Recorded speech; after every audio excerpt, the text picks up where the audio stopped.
Not into long podcasts, don't worry. We've got bite-sized clips just for you. This is CWN Clips. Please don't forget to subscribe. Even washing doesn't actually take off the pesticide residue to an extent, right? Just running water, do you think it's going to remove some of the residual pesticides, or it's just to be more cautious? That's it.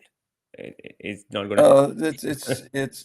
It's a precaution, and many foods in the supermarket have been washed more than once. Yeah. Uh, but in some developing countries, pesticides are poorly regulated, and they'll be sprayed on a product just Right. before it's harvested, and then sold without being washed, and that does create a risk. The greatest risks from pesticides have always been not to food consumers, but they're the occupational risks that accompany the handling and the spraying of the chemicals. And that's well regulated in developed countries as well, and it's very poorly regulated in developing countries. In developing countries, you'll see men in the field with a backpack sprayer spraying insecticides on a crop, and they won't be wearing any shoes. They'll just have sandals. They won't be wearing a shirt because it's hot. So they're exposing their skin to To those. all the chemicals, yeah. Yeah, and so that's terribly unsafe.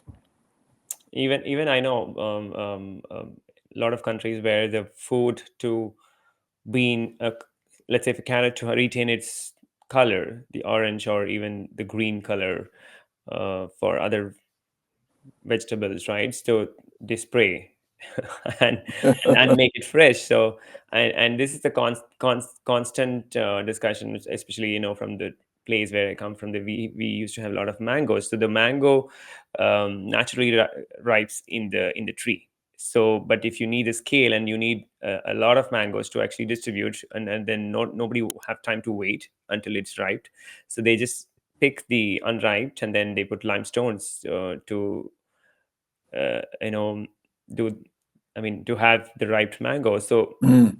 so those are but I think then it becomes okay, how do we differentiate between organic mangoes who probably may not use limestone or probably not use the pesticides which to make to make it right, or in ancient time, and when I grew up, so we used to the bananas. I had like so many banana trees in my house. So the bananas does sometimes you don't leave the entire banana to be ripe in the tree. So we just cut that entire and then put it into a sack, and then you just create a smoke and Mhm. then that helps it's to ripe probably in a time. So those are practices we have done it. Yeah, and but if you peel the banana, isn't the banana inside still pretty Inside. safe? Yeah, but it is actually. But I think those are safer options, which is known, like not really a chemical base. But I think you just or you can put it into a rice. So we've tried if there are rice, even if you take an avocado and if it's not ripe, you put it into a rice bowl and you keep it for a while. It ripes. Yeah, yeah. Avocados drive me crazy because when I get them in the market, I know they're not ready to cut Yeah, into. most of the time, yeah, they are And not ripe. Most I of the time. know, and uh, so we've slowly learned how many days to wait before cutting into them.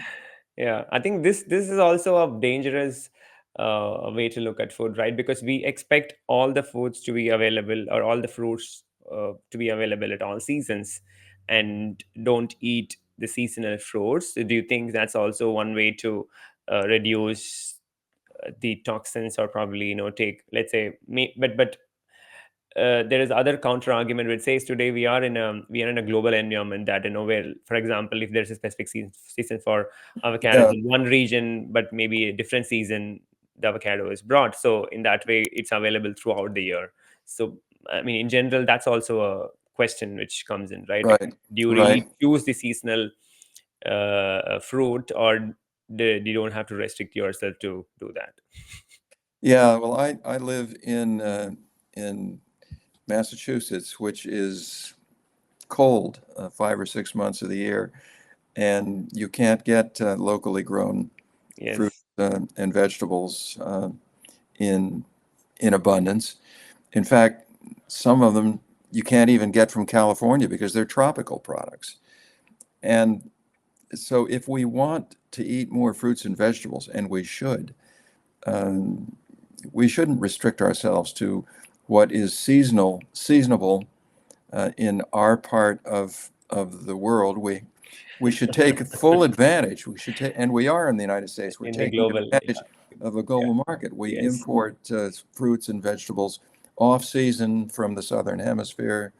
I get blueberries from Chile, and we get tropical products from Central America and yeah, even from China. China too. It's The if, grapefruit if or durian now is yeah, coming. it's most people don't realize that in the United States we import about a third of our vegetables and about 50% of our fresh fruit. And I'm glad that we do. If we didn't, our diets would be even worse than they are.